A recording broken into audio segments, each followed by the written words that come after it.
How can I help you? Hi. I'm going to reserve all rights first, delegated by God and protected by the Constitution, recognizing the UCC 1-308, that's the reservation of rights. And then also UCC 1-103.6, bringing the Uniform Commercial Code in harmony with the common law. Did you swear an oath to protect and serve the Constitution, sir? Sir, what can I help you with today? Okay. I'm calling because I would like to file a complaint against another complaint against Spencer Bryant, badge number P3003, and Officer Godfrey, badge number 2978. All right, what is your complaint? On 319, I had an encounter with officers, and I had already filed a complaint with the internal affairs agent on that specific encounter with 4 officers. Since then, I have created my own administrative process of evidence gathering. And after I filed that complaint, the cops did treat me with a lot more respect, I will say. So kudos to you guys and hats off and thank you so much. Much appreciated. But in that process, I had invoked all my rights and let them know that, just like I did with you, I'm not really sure, when somebody asks you if you swore an oath to protect and serve the Constitution, how does that make the officer feel when they ask that question? And why they do not respond with a yes. But if they ask me a question, they would ask it until they finally got the answer. So if they want respect from the people, they need to respect the people, and then we can respect you guys. But so, I believe you swore an oath to protect and serve the Constitution. Is that right, Sergeant? Yes, it is. Okay. What is your complaint, though? My complaint is that I had gone through all the proper procedures to where the judge had thrown and dismissed the case. They said it's not a criminal case. I never contracted with the city. I never contracted with anybody. I'm not a corporate individual. And I'm also a non-citizen national. I have all the pertinent documents. I am a Native American. I'm one of the people of the several states. I was born in the Republic of Massachusetts. I have traveled the entire country. My daughter lives in Florida, and I am presiding within my own self in the Republic in a different jurisdiction. I had let the Governor DeSantis know. He told me that I'd have to let the counties know that I'm coming in so that I'm not harassed, coerced, or intimidated by the officers that swore an oath to protect and serve my rights as a peace officer and public servant. So I am a private individual or non-citizen national. I'm a very spiritual person. I read the Bible every single day. I pray every day to God, and I make jewelry out of metaphysical crystals to help people heal themselves or to help catalyst them on their spiritual journey. So whether you believe in that or not, that's more of an agnostic point of view or irrelevant.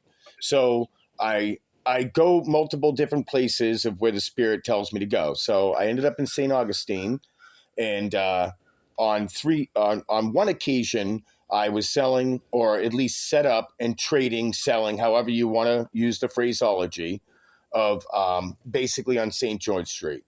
Officer Kelly and Sergeant Brittany Garman had approached me, and I did not want to invoke my rights in a way that seemed like I was trying to step on anybody's toes or act like you guys are irrelevant or insignificant in what you're doing. And they kindly educated me that the corporations that have operated on St. George Street have all worked really hard to not just have people busking and doing all these things on St. George Street. They educated me that I can go on any side street as long as I'm 50 feet from St. George Street, and I'm fine. They did mention the permit, but I'm not going to convert my rights already into a license or a permit. I have all these unalienable rights, and I'm not subject to certain jurisdictions that once I contract in, that's when my right becomes a privilege and can be revoked, changed, altered, all these things.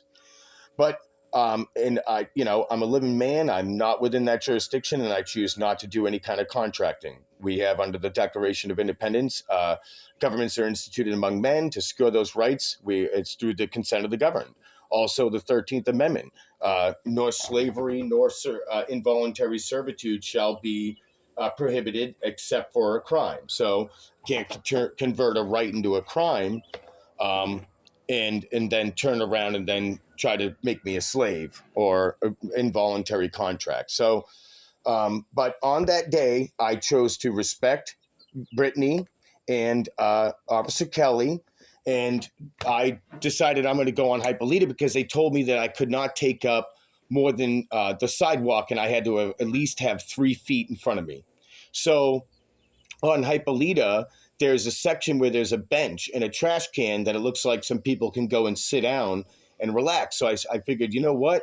That if that's a place where private Americans can sit down and relax, I should be able to set up at least a small little tapestry and a little presentation of my stuff and have it available privately, but yet to the public if they choose to consent to contract with me or do whatever. That's our right, is to unlimited contract. So I'm sitting there, and Brian Spencer comes out of nowhere, and he did try to respect me, but he was like, "You need to go somewhere else. If you go somewhere else, I won't bother you." And when I went to where I rest my head that night, I'm laying in bed and I'm thinking, I'm reading the Bible and I'm thinking I have every right to exist. Nobody, charged me to live.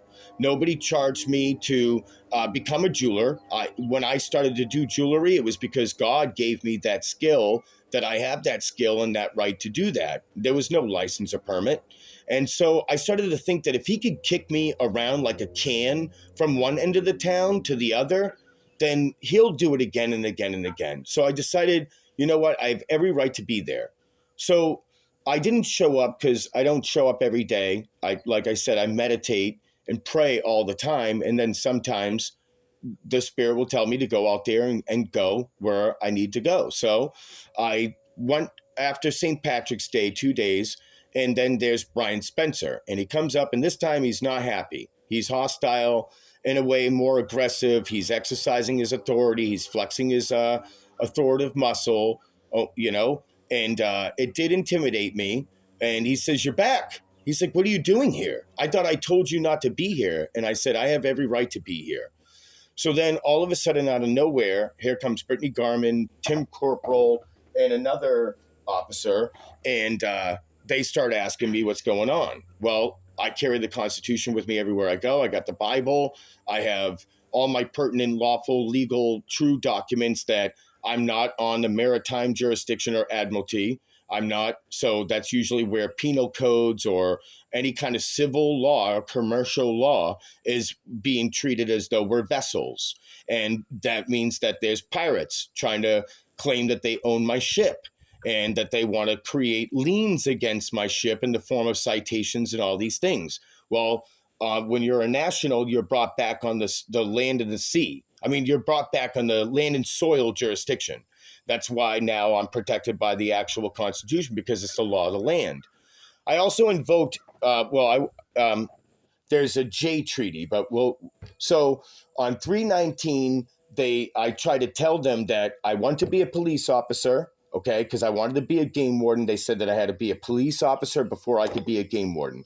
I didn't want to work with the public, drunks and alcoholics and drug addicts and prostitutes and the worst of humanity, because then I would feel like I'd lose faith in humanity and everybody would just look like a criminal to me. So, and then when I was in class, my internal affairs agent was telling me that a lot of officers violate people's rights. And that blew my mind. And then I had a conflict of interest between wanting to injure people's rights, the country that I was raised in civics, pledging my allegiance to the republic and to the flag, believing in the Constitution, and moral right allegiance of what this country stands for. And I just found it to be difficult for me to want to cross that line. So I've been studying law for 10 years, and I went to go be a lawyer, and I found out that they're an officer of the court. So when they swore an oath to the bar, they work for the judges in the courtroom, and even though you have a client, your interest still goes to the court. So again, call me a prude, you can call me a bad guy. I believe in moral aptitude. So I chose not to cross that line to become a lawyer. So I still study the law. I still read the Bible every day. And I found out by the grace of God about a secured party creditor. In order to be a secured party creditor, you have to first become a national. So that means I'm a non resident alien. I'm recognized under the Immigration Act of 341B, as well as the USC Code, Section 8. And I'll, you know, so I went ahead and invoked all my rights because when I bought the books to be a police officer, it has the legal guidelines talking about de facto arrest, probable cause, reasonable articulable suspicion that there's a crime taking place, what a corpus delicti is, and leading into a deprivation of rights in the color of law. So, and that, under the color of law, any officer that is trying to conspire against your rights or deprive you of any rights that are so secured by the Constitution, any citizen, any person, or anything. I let him know that I was a living man and that I'm not a United States citizen and that I secured and invoked all my rights and that any actions commenced against me may be in violation of USC 18, Part 1, Chapter 13, 241, conspiracy to go against rights in the color of law, and 242, deprivation of rights in the color of law, and may be susceptible to a USC 42, 1983 civil action lawsuit if there's any deprivation of rights. And it does go into like 1985 and 86, where if an officer is watching another officer deprive another officer, a person or a citizen or a non-citizen national or real true American people, one of the people of their rights, they're just as susceptible and liable as the officer doing it because you guys are all, sworn oath to do this together to be public servants. So, and to respect the people and the rights.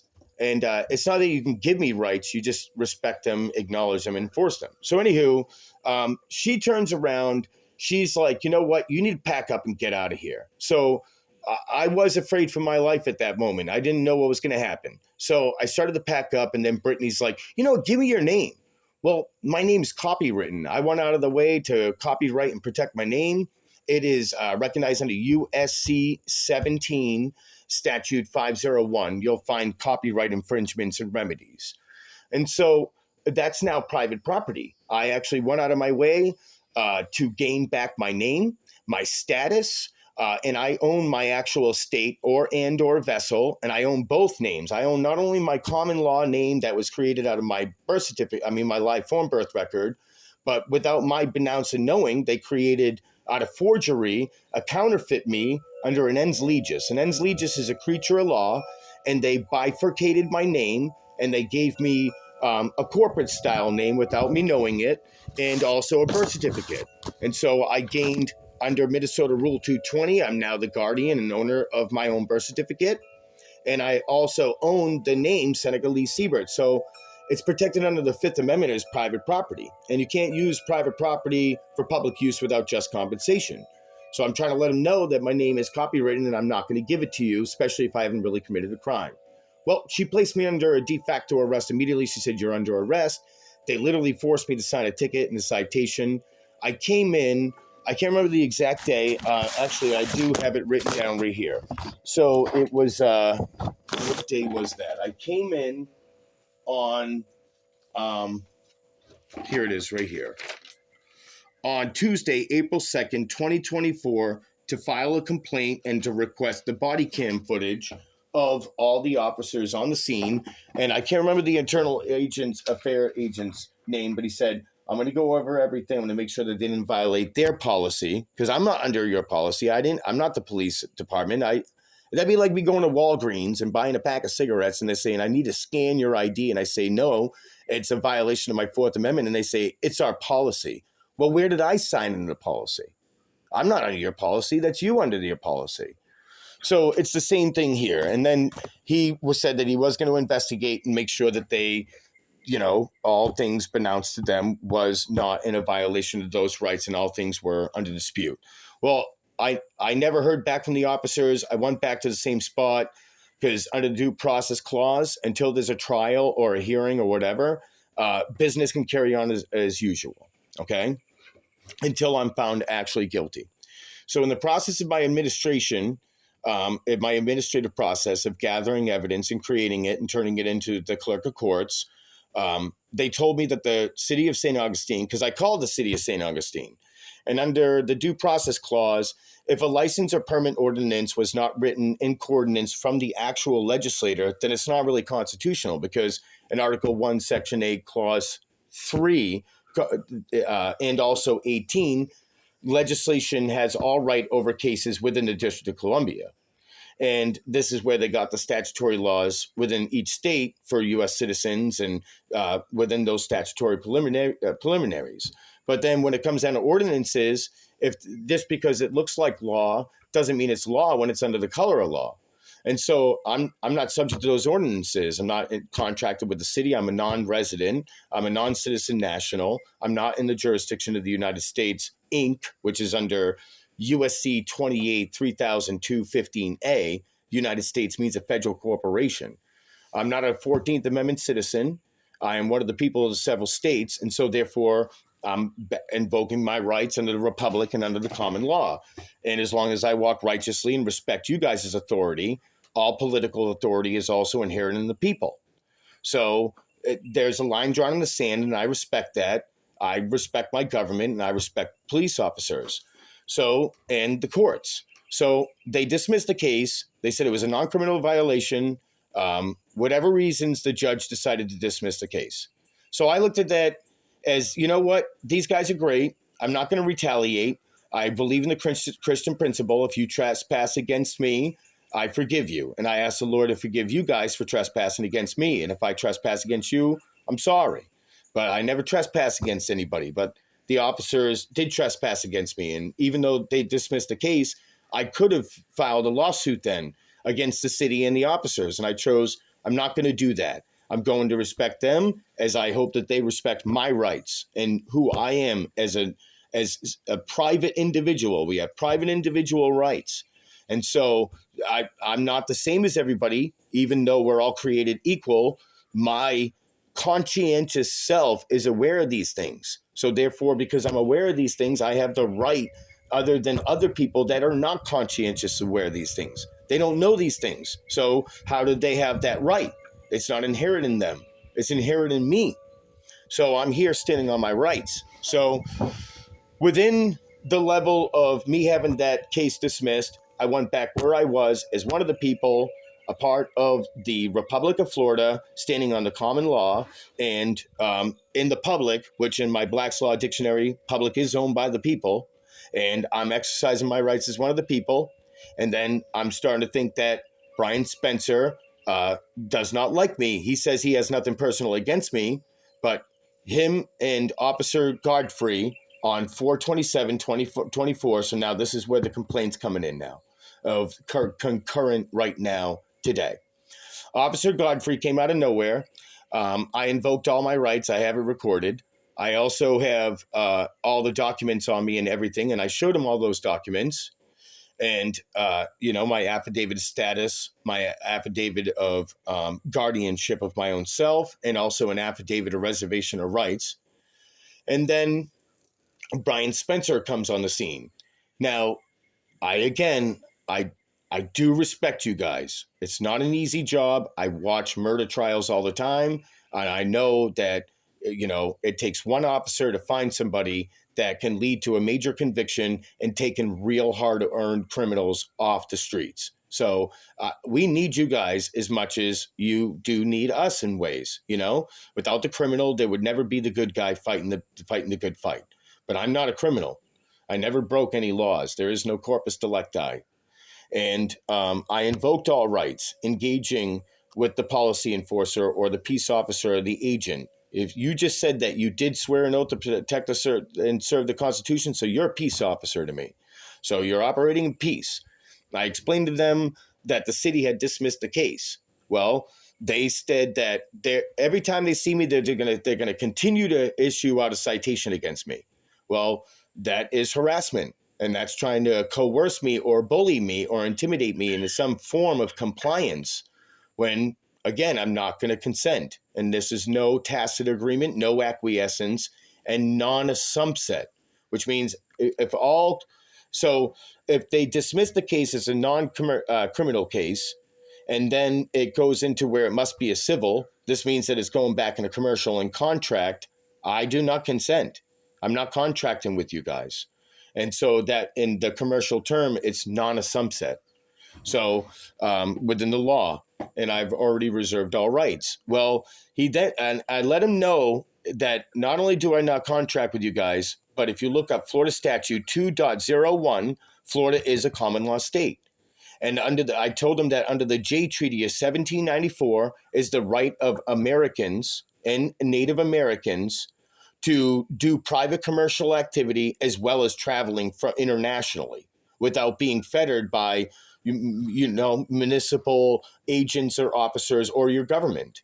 Now, again, I'm not trying to take any validity or defraud you guys in any way, okay? But when somebody does not disclose to you that there's terms and conditions of a contract and you don't know that you're under a contract, that's fraud. So that would be fraud upon the court. If you guys made an oath, you want to honor your oath. And then we can't go into court again over another ticket and a citation. And then Officer Godfrey said that he will go and coerce or urge the judge to not dismiss the ticket, that will take this to federal court. This is what he said. So that's a violation of Separation of Powers Act between the legislative, the judicial, and the executive. It can't be a Gestapo mafia money ring creating barratry. Barratry is where you create fraudulent lawsuits for commercial gains for the benefit of who? A person or a corporation. So you can't turn my rights into a crime. I will not be bribed. So I'm not going to go plea or pay $100 for my freedom. Okay, that's a bribe. And to try to force me into coercion is also fraud and obviously a sense of almost extortion. So there's no crime taking place as far as a body of evidence, a real, corpus delicti. There's no victim. There is no stolen property. There's no injured property, damaged property. I did not steal any property. So, and I did invoke all my rights, as I said, as well as the Jay Treaty. So he told me that every time he sees me, he's going to issue a citation. So I'm filing a complaint of harassment now. And I hope to not have any form of retaliation because I'm going to continue to stand on my rights. And I will go into court. And if there's intimidation, that's also a violation of 241 and 242, trying to intimidate somebody under the color of law. That, whether it's a costume or a uniform or whatever, this is your decorated authority going around. And when I invoke my rights, I can't be coerced, intimidated, or abused or injured. And when they come over in contact with me, they have their own private jurisdiction as well as I do. I'm not in personam or in rem jurisdiction. I have my personal jurisdiction, just as you guys have your jurisdiction. And those who are within the confines of the United States or under the legislative statutory citizen of Florida, which is also, if you look up the state of in the definitions of state, it doesn't just say Florida or the territory of the Commonwealth. It also says the District of Columbia. So Florida is still recognized under the jurisdiction of the District of Columbia. So even though the U.S. citizens or the citizens of Florida they're also subject to the state because the state can have its own subjects. And that's what you guys have. And those are the ones that are under your jurisdiction to enforce all those policies, all the executive orders, all the ordinances and all the regulations and anybody that is a corporate style individual operating in a corporate capacity, a commercial activity. But I am a private non-citizen national, one of the people of the several states in the de jure side of the government, which means that you guys are in the de facto side. There's two United States after the Civil War, the continental United States and the Union and the several states, as well as the District of Columbia, which is the United States Inc., recognized under USC 28, 2000, it's 3002, 15A. So I'm I'm in my own private jurisdiction. When they exceed their jurisdiction into my jurisdiction, and then they injure my rights, that's violating those codes and those laws and that policy. So they're accusing me of being a criminal while breaking the law. They're becoming criminals themselves. And so now that this has happened, I don't want to have to draw up claims against these officers, claims against the city, and also the judge, if they go along with this, then take this to trial. How much is that going to cost the city for a citation? And then I'm going to go there and say all this stuff and have a right to a fair, real, actual trial. I highly doubt the judge and the prosecutor are going to want to go along with this stuff, as well as then taking it to federal court. Why? Because he said we'll take this to federal court and then try to get the legislation to do away with the ordinance, when the city admitted to me that it was the board of commissioners, board of directors, as well as attorneys and a few other corporate people that own corporations in town that developed this ordinance. And within the ordinance, every recourse there has to be a remedy. There is no specifics within remedies. It's saying that anybody who is a vendor or whatever selling anything needs to have a license and a permit. Well, I am a non-citizen national in a separate jurisdiction, operating as my free will under the common law, the natural law, and I have not contracted with the state or the government or any contract that waived my inalienable rights. So with that being said, if I go and get that license, it's over for me. But I've never had that license. When I called the IRS one time to inquire about my taxes, the entire lifetime that I've existed, they've only made $400 out of me. That's it. So I do not operate the same way as other people. I don't have property.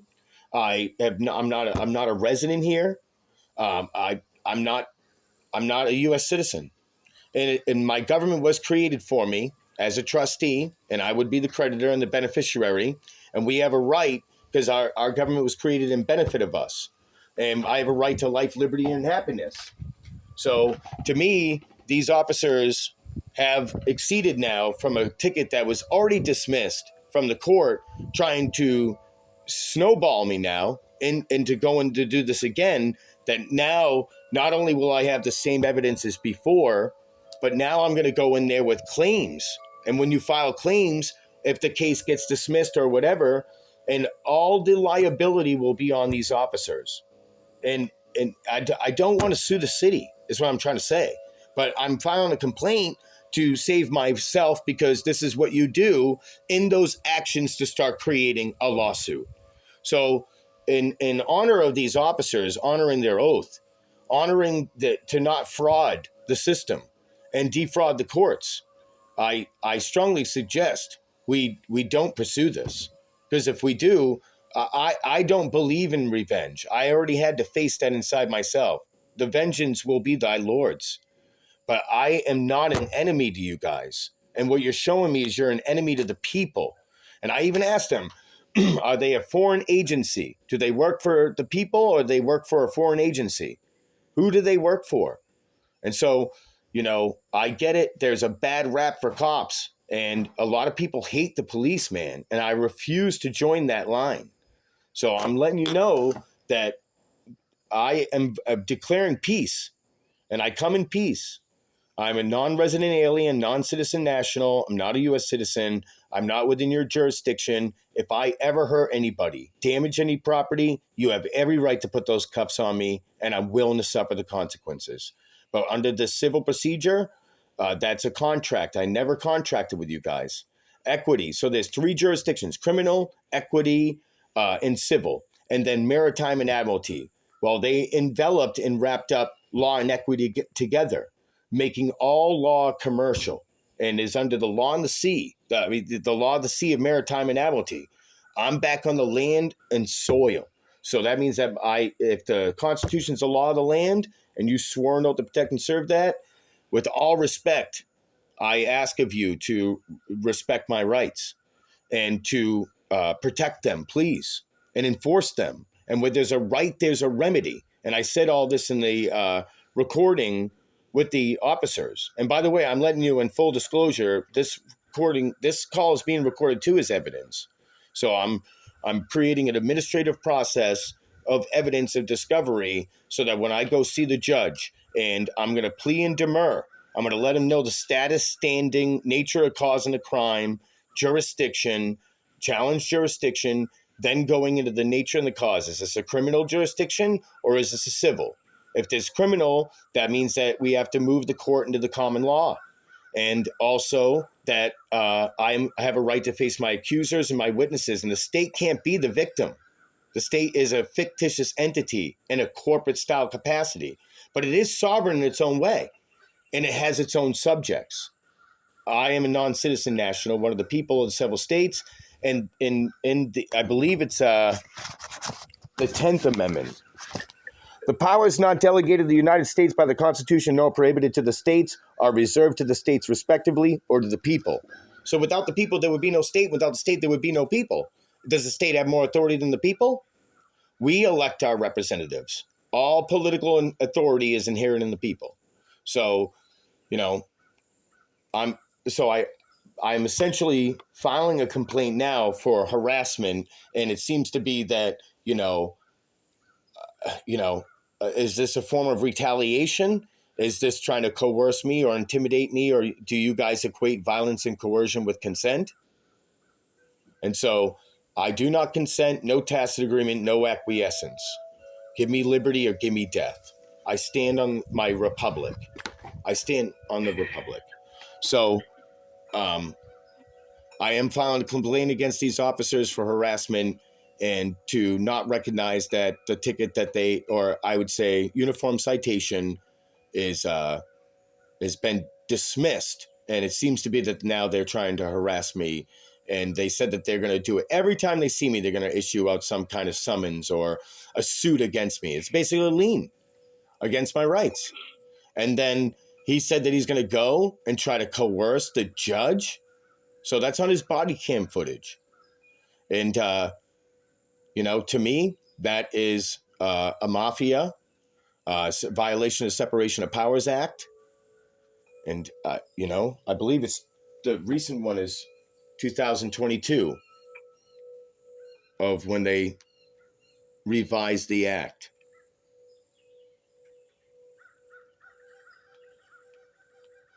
Yes, separation of powers. Originally, it happened in 1787. All right, Mr. Seaver, this is what I'm going to do for you. I'm going to check with the city attorney and see their stance on everything you said. Just know, just because things get dismissed doesn't mean that they're not lawful acts to go forward in the future. A dismissal does not mean that you're all good and that you can't be written a citation in the future. But I encourage you to do what you did before. Like I would encourage anybody on a traffic citation or anything like that they use their rights, and if they want to take it to court, they take it to court to fight it. I've had traffic tickets, under the same exact situation, and they did dismiss the case. At this instance, I was not. It does happen. Yeah, I was not traveling down the road. I was not driving. I do, again, have a lot of respect for law enforcement. It's the feeling that is being created and culminated as though, somehow ordinance is more valuable than human life. That the people that we elect, who do you guys work for? Do you work for the people? Do you work for the city? Does the city not recognize due process of law and individual rights? And what if this was your children? And while you guys are out there, thinking that everybody needs a daddy or to regulate freedom itself, under these pretenses, this does help a free economy in its own way rise. And I've seen a lot of things in my life within that city. And, I'm not a homeless person out there begging for money, and I'm not disrupting the peace. If anything, I'm bringing something positive to the community that I've had a lot of positive feedback. And so whether we're going to go on the letter of the law of attorneys, again, an attorney is, like I said, they're not legislation. They're not Congress. They're not my elected representatives. These are other individuals that seem to be trying to conspire together to go against the American people. And when we have elected officials that are then putting you guys all in power and all these things. I understand that there's a necessity of what you're doing, okay? But when it comes down to non-citizen nationals, people that actually stand on their rights, they bringing back and restoring the republic. That is hope for what real freedom looks like in this country.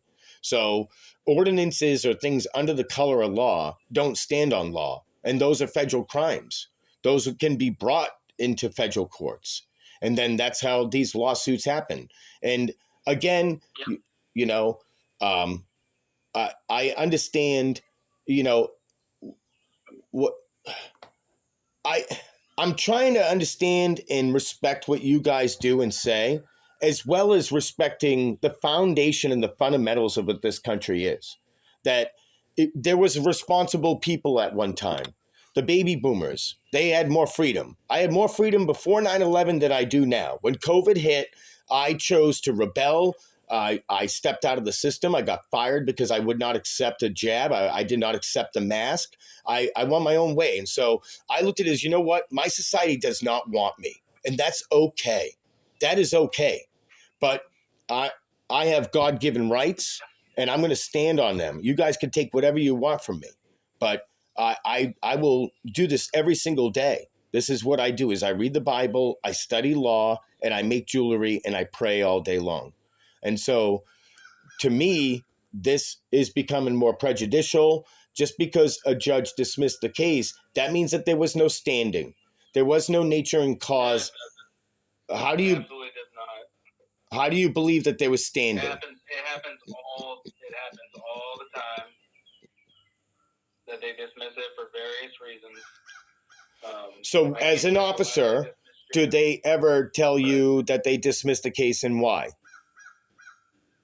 What's that? As an officer, did they ever tell you that they dismissed the case and why? I mean, I have been told why cases have been dismissed, but Did you go out and enforce the same citation on the same person after they dismissed the case, or did you leave that person alone? Or did you harass them? I've seen people get a citation again after one's been dismissed. I believe that the reason why they dismiss cases is because the prosecutor, if they lose the trial, it falls on them. Okay, there's with procedural due process, civil due process, procedural due process, and then substantial due process.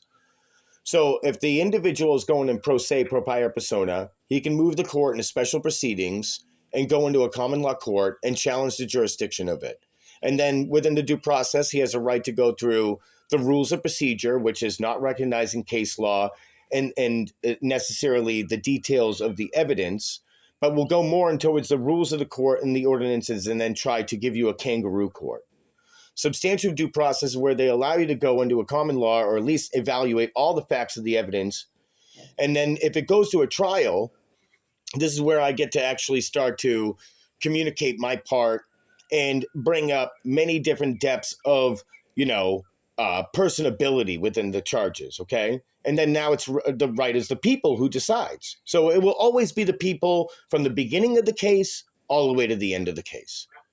And so with substantial due process, that's where I can bring up more in-depth things as far as my evidence than allowing it to just be like I'm being rolled over. How do you plead?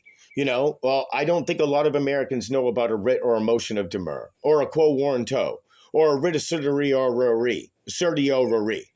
And so, like I said, I've been studying this stuff for 10 years on, I never even knew. I was writing a book and it says how to cross-examine a police officer. And I have a lot of that written down, at least the basics and the foundations of it. And, you can loop an officer into incriminating themselves by asking them certain things on, like, do you believe that constitutional rights are important? Or did you swear an oath to serve and protect the Constitution? And do you believe that rights are, and that the Bill of Rights is more significant than statutes and ordinances? And this is where they hang themselves. And again, I know that there's good faith. I know that there's qualified immunity. And so when I started doing this, it was never to go against anybody. It's just so I can be free, unmolested, left alone.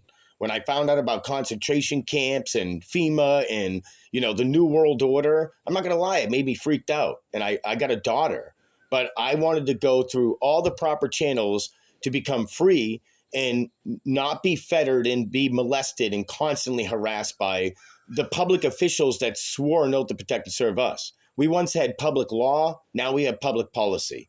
I'm not under that policy.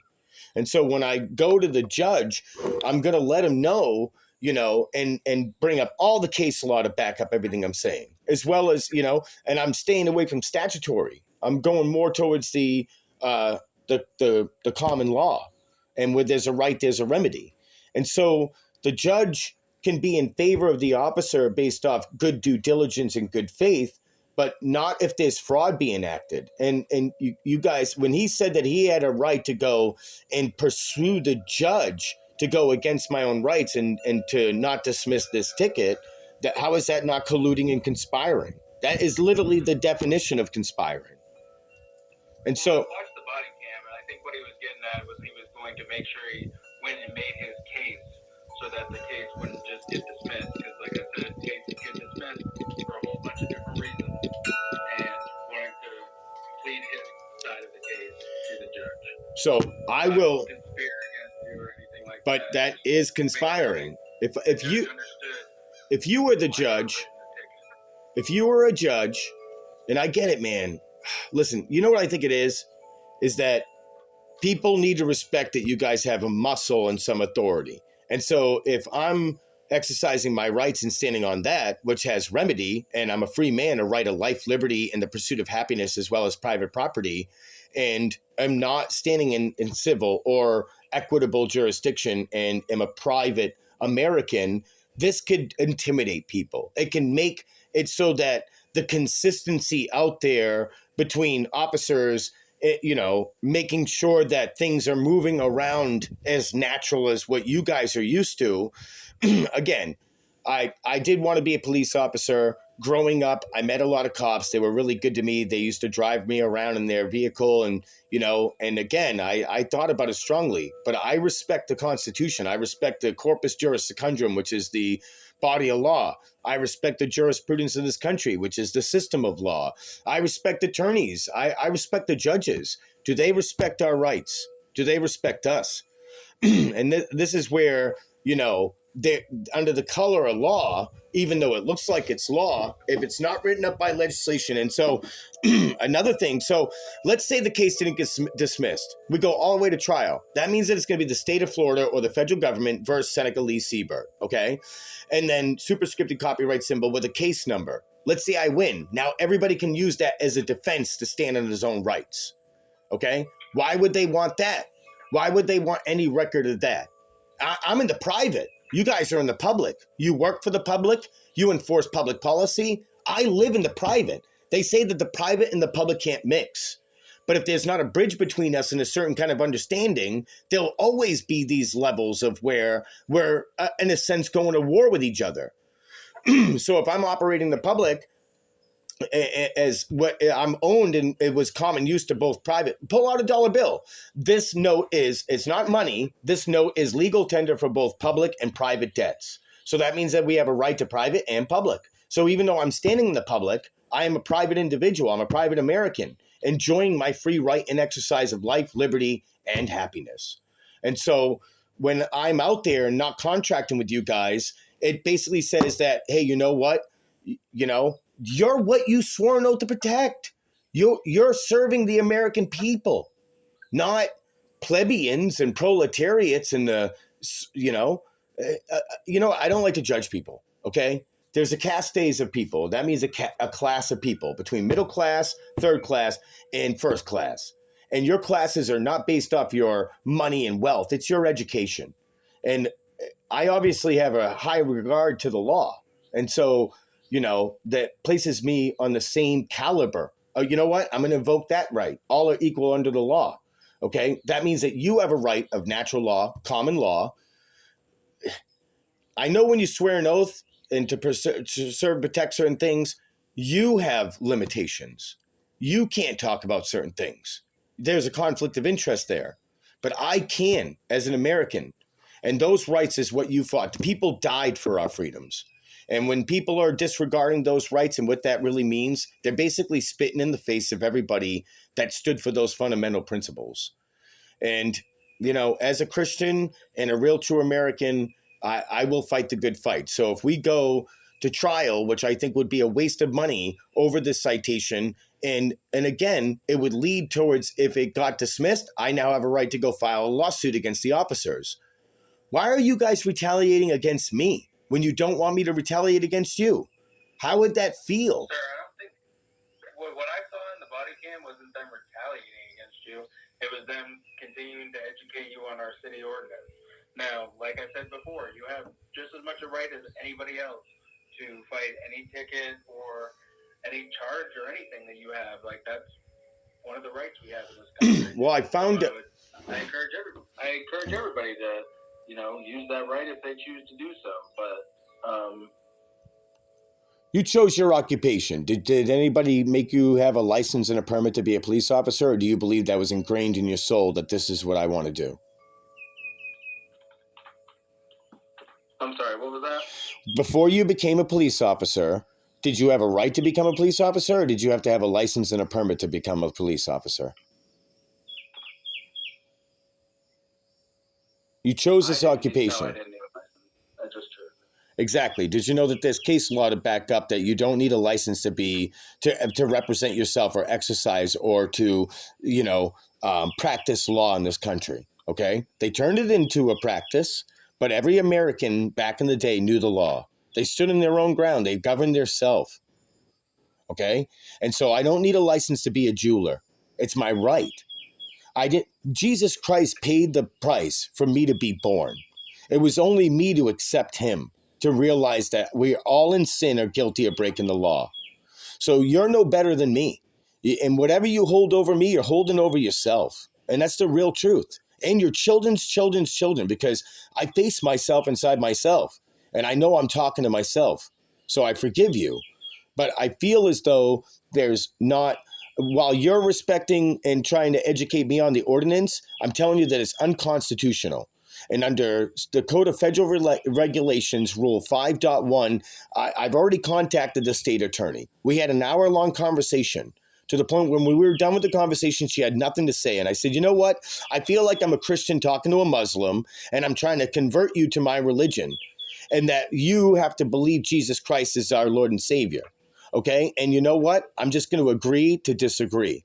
So there's a line drawn in the sand. And so what I'm saying is that I have a right to be there, and you have a right to enforce these ordinances. But I don't have to contract with you or recognize that as the actual law of the land, especially when I have under the 9th Amendment where it says the enumeration, which means that it's not numerated, which means it doesn't have a number, which means it's not written down. So enumeration means, you know what? Thank you, by the way, for listening. You really are remarkable, and I hope I'm not insulting your intelligence. And if I did come across that way, I apologize. I take passion in this. So the enumeration, which means that it's not written down in the Constitution of certain rights, shall not be construed to deny or disparage others retained by the people. That means that the people have a right to know what their rights are. And they may not be written down or announced in the Constitution, but it doesn't mean that they don't exist. The right to breathe isn't written down in the Constitution, but we all have that. Just like you have a right to, how do you know you won't be laying in bed one night and you'll have this amazing invention come into your mind, delegated to you by God? Because where do thoughts really come from? Well, they obviously come from somewhere. And so if God's going to give you a right to invent something, you have every right to go do that. But once you start having patent laws, and this is how they say it, they say a corporation is only dictated by the public in the due process law if it's a use publicum, a use privatum, and I'm forgetting the third one. So resume, which is the government. So you have a right of use resume. The use publicum is like telephone companies or all those stores. They serve a purpose to the public, like let's say food.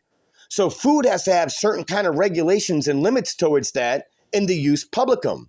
In the use privatum, you can have a business like selling jewelry or making jewelry or trading jewelry. And again, I'm going to invoke J Treaty because in Article 6, it says this. It says all debts, contract, and engagements entered into before the adoption of this Constitution shall be as valid against the United States under this Constitution as under the Confederation. Because in 1776, we had the Articles of Confederation, and we had debts that we owed to the European bankers because they helped us fight off the Brits.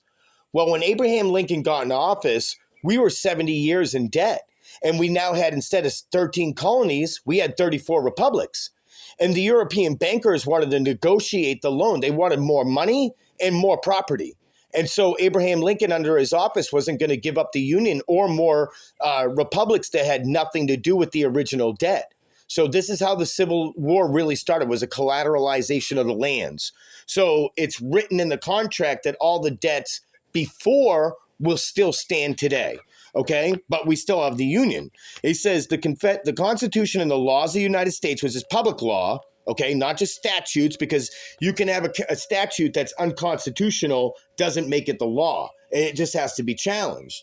So it says, which shall be made in pursuance thereof, and all treaties made, or which shall be made under the authority of the United States, shall be the supreme law of the land. So when I enforce J Treaty 1794, that's also one of the laws of the land, as well as the Constitution. And it says, and the judges in every state shall be bound thereby, and anything in the Constitution or laws of any state to the contrary, notwithstanding. That's saying that if it's not within the Constitution or in those bounds, and just because an act or a statute or an ordinance was passed, doesn't mean that it's the law. It just means that somebody has to recognize it and fall into consent with that or acquiesce. Now it's the law. And so what I'm saying is that I'm protected by the law of the land and those treaties. So I have a right to have, as a Native American, to truly invoke and act on all my rights under Article 3 of the J Treaty to have private commercial activity outside the jurisdiction of the United States, Inc., but still in the continental United States of the nation state or republic or territory that I am presiding in. Not reside, preside. Okay? So I understand that there's a necessity of what you're doing, but those laws don't apply to me. Not within those confines outside the commercial realm. I'm not operating in a commercial capacity. I'm not a corporate entity. And even though you guys need that to have an interface between commercial equity, because American people, they don't have any money to back up the national debt. They don't have money. They don't have gold and silver anymore to back up the value of dollar. So what they do is they use people and their human labor and their chattel now being used through their birth certificates to add value to the national debt. And we're all being exchanged on the stock market. Everybody's worth at least $1 million. That means that they're allowed to have 2 million. And so without the American people and them giving away their biological property to the system through the live form birth record and then having birth certificates and social security numbers, the birth certificate and the social security number is an ens legis. That's the corporate entity. Well, again, nobody discloses to me, so that's fraud. Okay, nobody told me this when I was born. They just were hoping that we were dumb and never going to figure it out.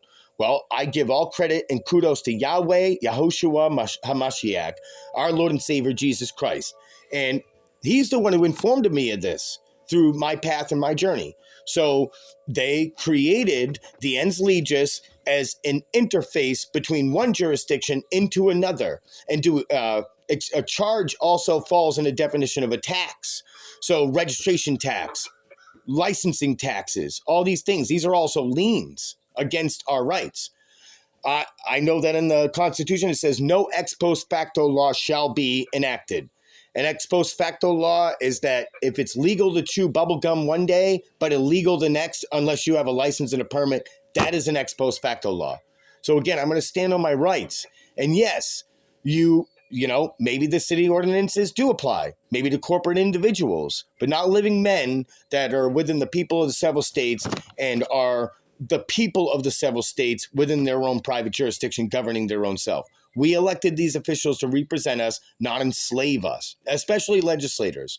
And when you read Article 1, Section 8, Clause 18 in the Constitution, it's where it creates the Washington District of Columbia. It says, to exercise exclusive legislation in all cases whatsoever over such district. That's why we have district courts, not exceeding 10 miles square, as may by secession of particular states and acceptance of Congress become the seat of government of the United States, and to exercise like authority over all places purchased by the consent of the legislator of the state in which shall be the same. So when I read that and analyze that, how do we know that a lot of these statutes only apply to Washington District of Columbia and in those districts and areas? And also under the Fourth Amendment, any person naturalized or born in the United States are subject. It says, all persons born or naturalized in the United States and subject to the jurisdiction thereof are, lowercase c, citizens of the United States and the state wherein they reside. That's right. So they are now owned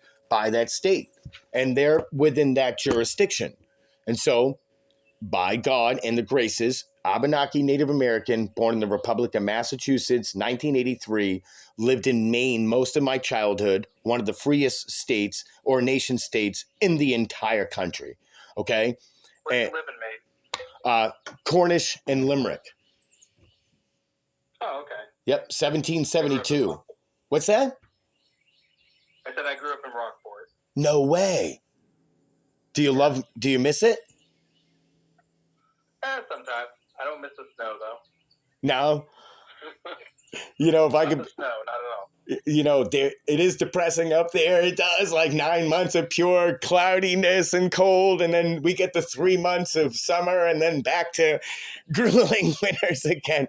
But it'll age you real fast up there. You know what? You ain't kidding. I do love the creativity. I do miss the community, it being small and stuff. And if you ever... Nice. It is. I love the Constitution up there, too. Like Florida, it says we are free, but we'll never be able to disconnect the bands from the federal government. So, this is a federal jurisdiction. And again, I respect that. But I am a part of the Florida Assembly down here, and I attend all their meetings. And we are under the common law. If you look up in Nevada, the non-citizen nationals, they have it maximized out there. The cops leave people alone out there. They respect their rights. They let them be. And they're respecting the common law. And Maine is doing pretty well. They're afraid of us because they don't know what we're going to do. They think that we're like, you're going to hurt America. We literally, so there's a vow that we make that we have to operate in peace and love. Well, if you look at the Civil War, it never ended. Everybody's still under the Civil War. That's why they have civil rights. Black people still haven't had any of their accommodations met, but they did. They get their benefits. They are U.S. citizens through the Emancipation Proclamation Act. I'm not under that. I'm a literal true American. If you're from Maine, you are more American than Americans even know that they're American. You're one of the 3%. Listen, I know I'm a small minority in a group, but I keep the Constitution alive, the Bill of Rights. I keep the Declaration of Independence going. If we don't acknowledge it, it's not a living, breathing document. If we don't read it every day, it doesn't live inside us. That's why we have to read the Word of God, so it lives inside you. Now you are the Word of God. If you don't stand by this stuff and these principles, we will literally... Okay, here's another thing. There's an individual named Karl Marx. He created Marxism. Marxism is where we got political correctness in all these different states. And what he wanted was capitalism to not be in the hands of private Americans or private individuals, but into the state. And then the state will own the people, the services, and the goods. And then all shall be distributed through the state. Well, that is Marxism, and that leads to communism. So how can you be against China or against Russia while you are enforcing policy on people that then gives, so the state has more rights than the people, converting their goods and services? When I first started this, it's been an uphill battle from the beginning, okay? And I never knew that, from people wanting to sell my items and wanting 15, 20% of all my stuff, it's like, well, I did this. So I decided I'm going to, instead of having a corporation or something or having somebody sell my stuff for me, I'm going to sell it myself. All right. And I'm going to go out there and stand on my own rights. And now I got to get a $25 ticket. That's $300 a year for what? What did the state do for me? You think the city is back? You think that they don't work for me? I don't work for them. Who are they? That's extortion. That's no different than somebody trying. They're not even selling my stuff for me. They're getting free money for what? For what? And I'm not subject to that jurisdiction. I'm not a communist. I'm not a Marxist. I'm a private, true, real American standing on those rights. I have nothing. God has literally stripped everything from me except for my brain and all the wisdom. I got books. I got law books. I have books that I've never seen in libraries. I have been blessed with this information. And all I want to do is be, yeah. Hey, I apologize, but I gotta cut you off. We've been on the phone for about an hour now. What would be the best? What Listening to you. can you tell me what your I got another matter I have to go take care of. Can you tell me your course of action real quick of what we can do so that I can respect you guys? Yeah, I told you what I was gonna do. I know you don't like it, but we take direction from our city attorney based on our city ordinances because they're the ones that help shape them and everything. We'll find out from them. Most of the people that you're having issues with are all part of our downtown unit. And based on my conversation with the city attorney, I will confer with them. And